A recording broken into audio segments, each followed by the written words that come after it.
दोस्तों, इस संसार में कोई भी प्राणी, खासकर मनुष्य ऐसा नहीं होगा जिसने अपने जीवन में कभी कष्ट न सहे हों।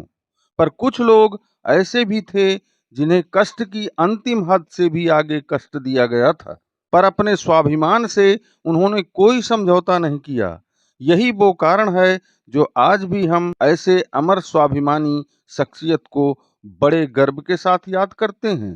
ऐसी ही पीड़ा की हर हद को पार करके मौत पाने वाले शख्सियतों में एक नाम था जिन्हें दुनिया की सबसे अधिक पीड़ादायक मौत दी गई थी। वैसी भयानक मौत आज तक किसी भी राजा को नहीं दी गई। दोस्तों, उस स्वाभिमानी शख्स का नाम था मराठा शासक छत्रपति संभाजी राजे, जो प्रथम मराठा शासक छत्रपति शिवाजी महाराज के पुत्र थे। उनको मुगलों द्वारा 1 फरवरी सन 1689 में संगमेश्वर से गिरफ्तार किया गया था और बाल पकड़कर घसीटते हुए ले जाकर बहादुरगढ़ जेल में बंद कर दिया गया था। औरंगजेब की ओर से रुगुल्ला खां जेल में उनसे मिलने गए थे। संभाजी से रुगुल्ला खां ने कहा, आपको जीवित छोड़ दिया जाएगा, बस आपके कब्जे में जो किले हैं वो लौटा दो, जो खजाने लूटे हैं उन्हें भी लौटा दो। संभाजी ने उनसे कहा, कोई बात नहीं, मैं सारा कुछ लौटा दूंगा। अपने बादशाह से जाकर कहो कि अगर वो हमसे दोस्ती करना चाहता है तो हमारी भी एक छोटी सी शर्त है, वो अपनी लड़कियों में से किसी एक लड़की की शादी हमसे करवा दे। अब सोचने की बात यह है कि संभाजी अच्छी तरह जानते थे कि किले वापस न करने की सूरत में औरंगजेब की तरफ से उन्हें कत्ल तो कर ही दिया जाएगा, पर इस तरह की बात करने से तो वह और भी चिढ़ जाएगा और मृत्यु को बहुत ही कष्टदायक बना देगा। फिर भी इतनी बड़ी बात क्यों करी?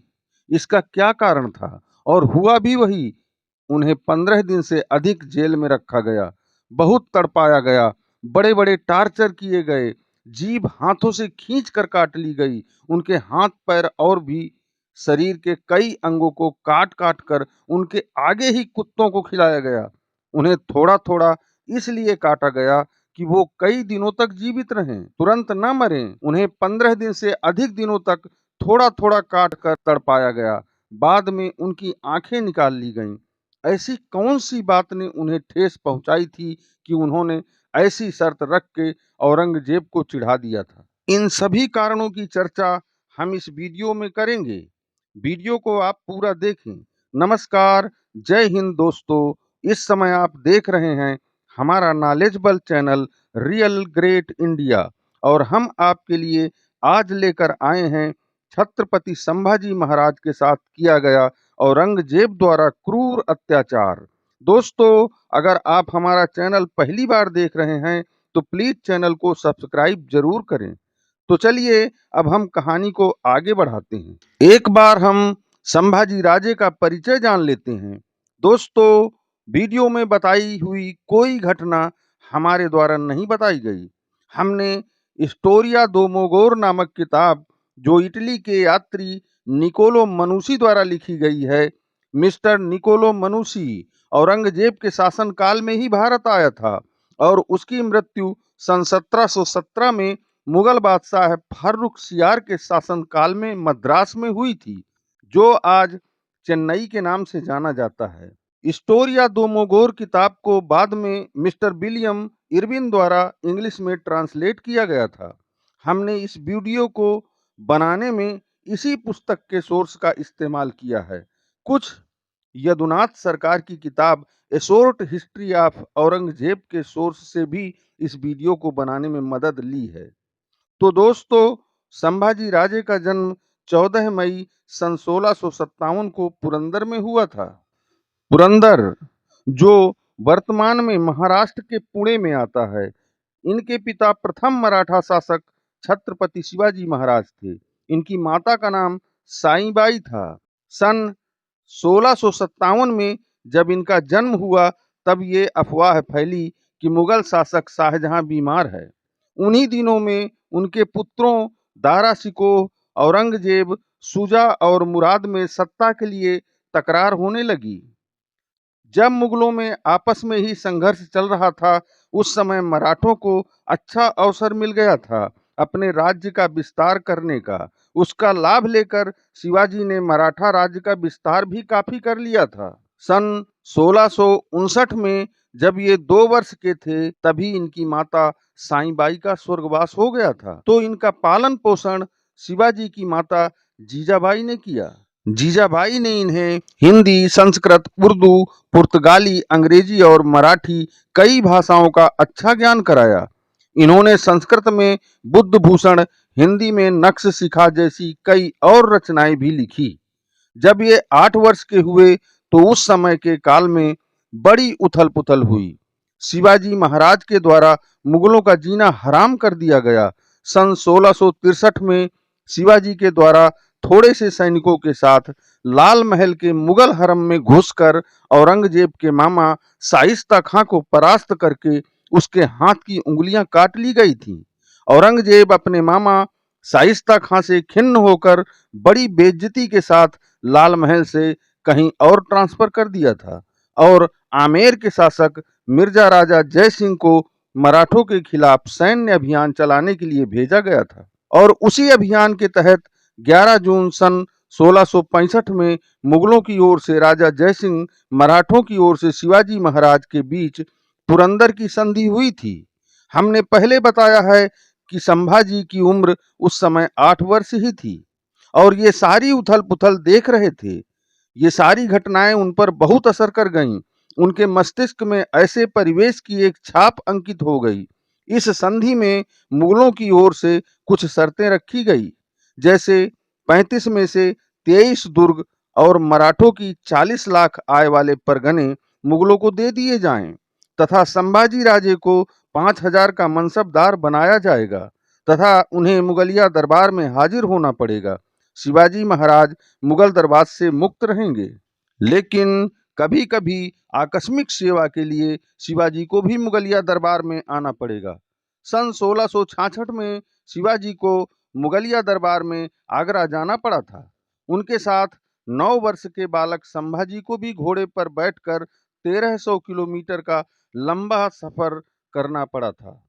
वो बचपन से ही ऐसे संघर्ष भरे दौरों से गुजर चुके थे। इधर मराठों के बीच भी उथल-पुथल का दौर आया, क्योंकि शिवाजी महाराज की अप्रैल सन 1680 में मृत्यु हो गई। उनकी मृत्यु के पहले ही और मृत्यु के बाद भी कुछ कारणों से पन्हाला के दुर्ग में उन्हें नजरबंद कर दिया गया। इधर मराठों की राजधानी रायगढ़ में कुछ ढाई चावल की खिचड़ी पक रही थी कि संभाजी राजे को उत्तराधिकार से दूर रखा जाए और शिवाजी के दूसरे बेटे राजा राम को गद्दी का वारिस बनाया जाए। इस सारे खेल में राजा राम की मां सोयराबाई का हाथ था। वहां के कुछ मंत्री, जिनमें अन्नाजी दत्तो प्रमुख थे, अन्नाजी दत्तो की अगुवाई में सबने राजा राम को शासक नियुक्त कर दिया। इस व्यवस्था से अधिकतर मराठे खुश नहीं थे, बल्कि वहां के कुछ मंत्री इस व्यवस्था से नाराज हो गए। अंबीराव मोहिते, जो मराठा शासन के कमांडर इन चीफ थे, उनके नेतृत्व में नाराज मंत्री धीरे धीरे पन्हाला दुर्ग में इकट्ठा होने लगे। संभाजी राजे की स्थिति मजबूत होने लगी। उन्होंने सेना का गठन भी कर लिया और पन्हाला के दुर्ग को अपने अधिकार में कर लिया।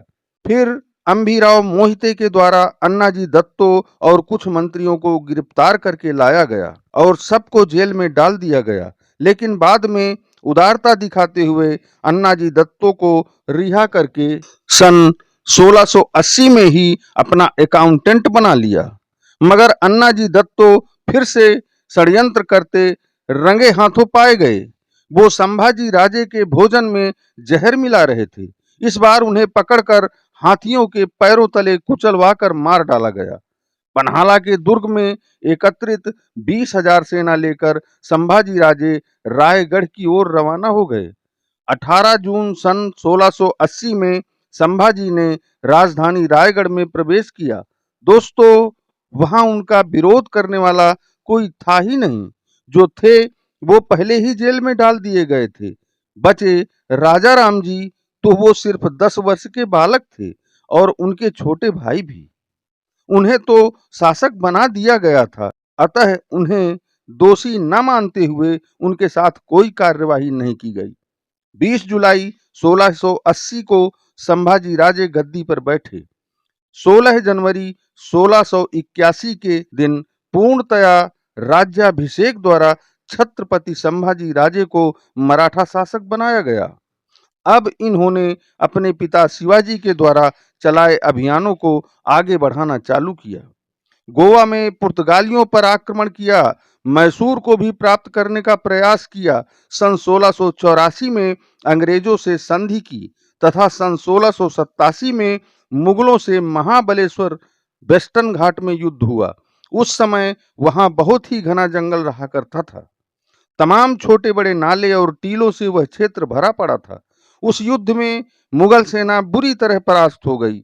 मुगल तो मैदानी क्षेत्र में युद्ध करने में माहिर थे, पर मराठे तो इसी तरह के क्षेत्र में युद्ध के विशेषज्ञ थे। पर इस युद्ध में मराठों की सेना के कमांडर इन चीफ अंबीराव मोहिते मारे गए।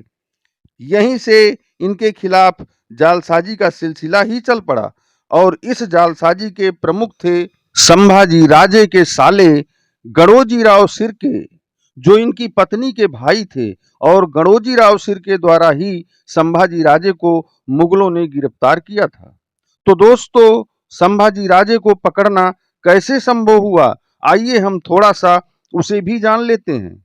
उज्जैन के एक ब्राह्मण थे जिनका नाम कवि कलश था। वो संभाजी के मित्र थे और साथ ही बहुत विश्वास पात्र भी।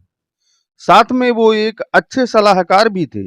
अक्टूबर 1688 में मुगलों द्वारा कवि कलश पर आक्रमण किया गया तो कवि कलश ने भागकर खेलना के दुर्ग में शरण ली। खेलना का दुर्ग वर्तमान में विशालगढ़ कहलाता है। जब संभाजी राजे को खबर मिली तो उन्होंने सेना ली और कवि कलश की मदद करने खेलना दुर्ग पहुंचे। कवि कलश को लेकर जब वो रायगढ़ वापस लौट रहे थे तो रास्ते में संगमेश्वर नामक स्थान में कुछ आराम करने के उद्देश्य से रुके। संगमेश्वर, जो वर्तमान में रत्नगिरी जिले में पड़ता है, यह संगमेश्वर स्थान घने जंगलों के बीच बहुत ही रमणीक है। संभाजी यहाँ पर रुके हैं, इसकी सूचना गणोजी शिर्के द्वारा मुकर्रम खां को दी गई। मुकर्रम खां मुगलों का 6000 का मनसबदार हुआ करता था। दोस्तों, मनसबदार का मतलब कमोबेश आज मानदेय से किया जा सकता है। मनसब का मतलब उस समय पद या ओहदा हुआ करता था। मनसबदारों को स्वयं बादशाह नियुक्त करता था, लेकिन मुकर्रम खां को सूचना भर दे देने से काम नहीं हो सकता था।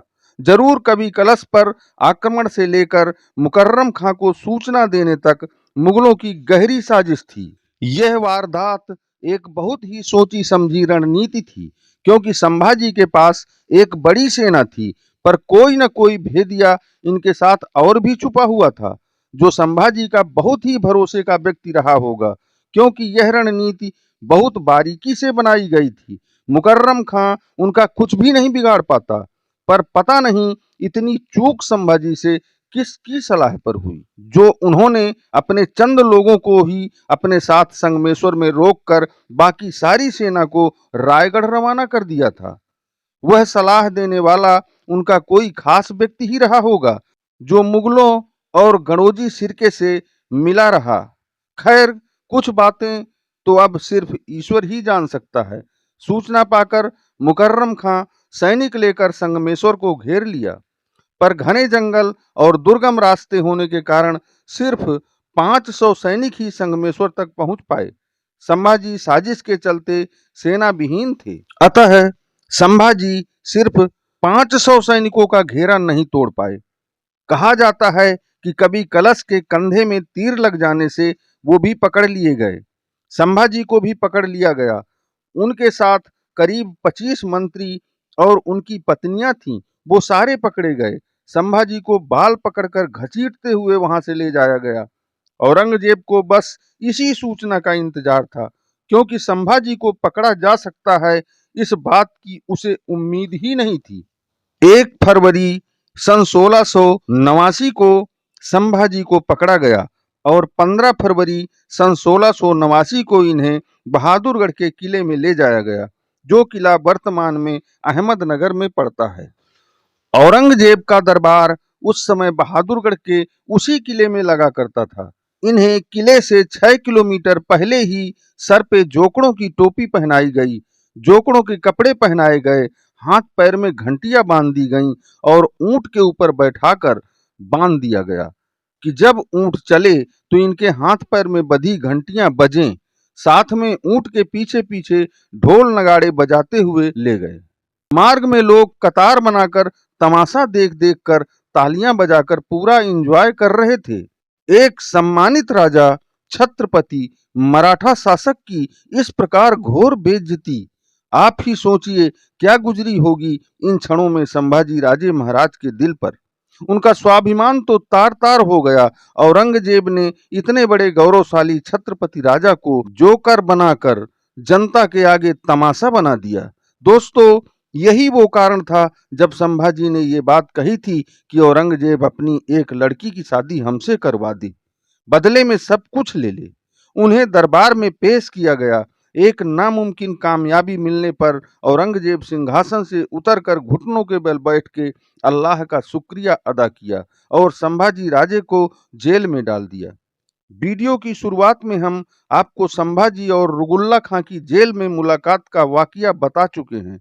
संभाजी का स्वाभिमान इतना तार तार कर दिया गया था कि उन्हें इस बेइज्जती के कष्ट के आगे सारे बड़े से बड़े कष्ट कम नजर आ रहे थे। क्रूरता की हर हद को पार करके औरंगजेब ने 15 दिन से अधिक दिनों तक थोड़ा थोड़ा काट काट कर जिंदा रख के तड़पाते हुए 11 मार्च सन 1689 को इनकी गर्दन काट दी। बस वही काटना शेष रह भी गया था, बाकी तो पूरा शरीर वो काट ही चुके थे। दोस्तों, अभी अत्याचार पूरा नहीं हुआ। सर काट के उसे खोखला किया गया, फिर उसमें भूसा भर के उसे भाले की नोक में फंसाकर झंडे की तरह ऊपर उठा के ध्वजारोहण की तरह ड्रम ढोल बजाकर पूरे शहर में प्रदर्शन किया गया कि मराठों के अंदर डर बैठ जाए। पर हुआ इसका उल्टा, मराठे संगठित हो गए और औरंगजेब का भारत विजय का सपना यहीं पर धरा रह गया। तो दोस्तों, हमारा यह वीडियो आपको कैसा लगा कमेंट बॉक्स में जरूर लिखें। अगले हफ्ते फिर मिलते हैं एक नई रोमांचक ऐतिहासिक स्टोरी लेकर। धन्यवाद।